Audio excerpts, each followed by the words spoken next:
Hello students, क्या हाल है। हमारा फॉर फ्यूचर ऑफ शेयर चल रहा था। लास्ट वीडियो में हमने प्रोराटा किया था, तो आज एक और कॉन्सेप्ट करते हैं, छोटा सा नया।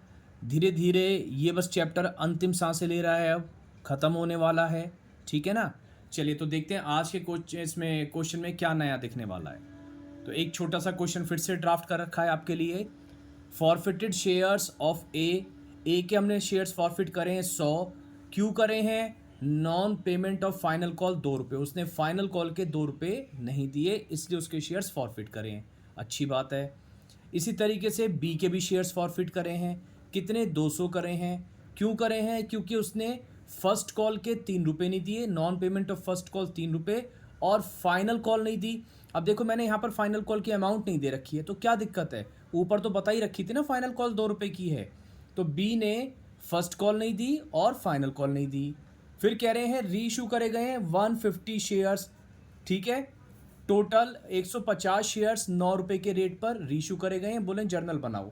मेन बात यह है कि यहाँ पर 2 लोग हैं, उनके शेयर्स फॉरफिट हो रहे हैं और री इशू किए जा रहे हैं। तो बस इसी को देखना है कि किस तरीके से हम लोग, जब 2 लोग होते हैं तो किस तरीके से डील करते हैं। चलो करते हैं जर्नल। केवल फॉर फ्यूचर वार से रिलेटेड एंट्रीज ही बनेंगी क्योंकि कंप्लीट क्वेश्चन नहीं है। तो शेयर कैपिटल अकाउंट डेबिट, अब तो शायद ये एंट्रीज समझ में भी आ गई होंगी, जहाँ तक है अगर आप ध्यान से सुन रहे हो, और रट भी गई होंगी, दोनों ही बातें होंगी वैसे तो शेयर कैपिटल अकाउंट डेबिट, क्योंकि हमारा एक मेंबर कम हो जाता है शेयर्स को फॉरफिट करने से, तो हम पहले ए के शेयर्स फॉरफिट कर रहे हैं। और मैं आपको रिकमेंड करूंगा कि जब भी 2 लोगों के शेयर्स फॉरफिट हो रहे हों तो आप फॉर फ्यूचर की एंट्री हमेशा अलग अलग ही बनाना, कभी गलत नहीं होगा। बनाने को कंबाइंड बना सकते हैं लेकिन उसमें प्रॉब्लम ज़्यादा रहती है, तो मैं आपको अलग अलग बना के ही दिखा रहा हूँ। तो शेयर कैपिटल अकाउंट डेबिट हम पहले ए के शेयर्स फॉरफिट कर रहे हैं 100 इंटू, अब क्योंकि फाइनल कॉल की बात कर रहे हैं, इंटू 10 1000 रुपये, तो यहाँ पर शेयर कैपिटल अकाउंट डेबिट 1000 रुपये आ गया। 2 कॉल सीनेरियर्स, ए ने क्या नहीं दिया था? फाइनल कॉल के 2 रुपये नहीं दिए थे, यानी कि 200 रुपये नहीं दिए थे। तो यहाँ पर शेयर फॉरफिटेड में क्या आ जाएगा? 800। 1000 में से 200 माइनस करे, क्या आ गया? 800। ये वो अमाउंट निकल के आती है जो वो शेयर होल्डर पे कर चुका होता है, ये कंपनी को प्रॉफिट होता है। और वैसे भी अगर हम देखें तो 100 शेयर्स पे 2 रुपये नहीं दिए थे, इसका मतलब है 8 रुपये दे दिए थे। अब बी के शेयर्स फॉरफिट करते हैं, फिर same entry, share capital account debit 200 shares forfeit कर रहे हैं, और बी के शेयर्स भी फाइनल कॉल के बाद ही फॉरफिट हो रहे हैं, तो कॉल्ड अप मनी में कोई प्रॉब्लम नहीं, 2000 हो जाएगा। कॉल सिनेरियर्स, बी ने क्या क्या नहीं दिया था? फर्स्ट कॉल के 3 और फाइनल कॉल के 2 रुपये, यानी कि 5 रुपये नहीं दिए थे। 200 इंटू 5 नहीं दिए थे, मतलब 1000 रुपये नहीं दिए थे। तो कितने दे दिए थे? 1000 रुपये ही दे दिए थे। या 10 रुपये मांगे थे, 5 नहीं दिए, तो 5 दे दिए थे। अब रीशू करते हैं। कितने शेयर्स रीशू हो रहे हैं? 150। किस रेट पर? 9 में। तो 150 इंटू 9, 1350 तो बैंक में आएगा। कितने रुपए का लॉस? 1 रुपये का लॉस। तो 150 रुपये आपके यहाँ पर आ गए, है ना, लॉस में आ गए।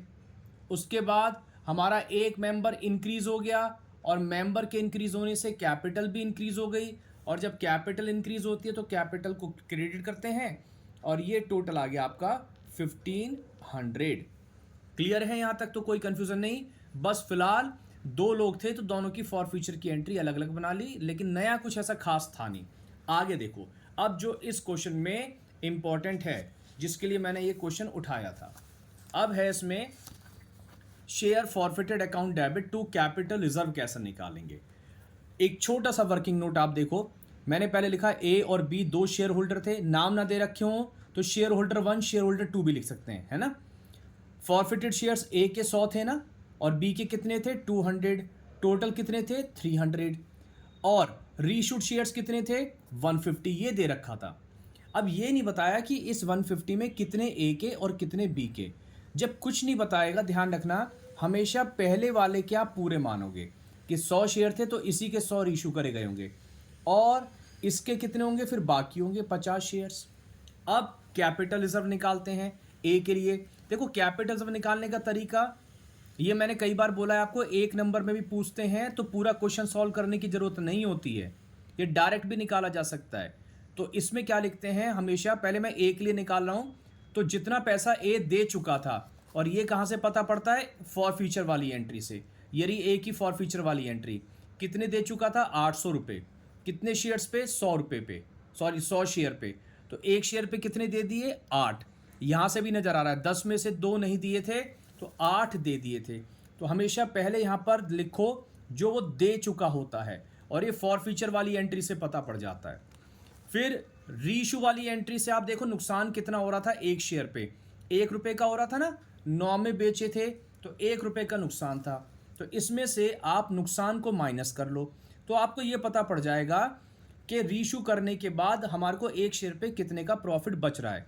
भाई 8 मिले थे, उसमें से 1 रुपये हमने नुकसान को पूरा करने में कर लिए, तो कितने बचे, 7। तो एक शेयर पे 7 रुपये की कमाई हो रही है जब हम उसको रीइशू कर रहे हैं। और ए के कितने शेयर्स रीइशू करे हमने, 100 सारे के सारे, तो इसके लिए आ गया 700 रुपये कैपिटल रिजर्व, है नहीं। सेम वे में बी का करेंगे, बी का चेक करते हैं। बी का कितना फॉरफिटेड अमाउंट है, देखो 1000, कितने शेयर्स पे, 200 पे, तो एक शेयर पे कितना हो गया, 5 रुपये।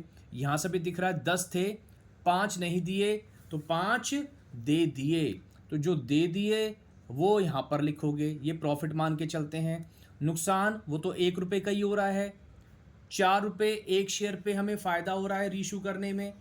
और बी के कितने शेयर्स रीइशू करे थे, 50 से मल्टीप्लाई कर लो तो ये आ गया 200।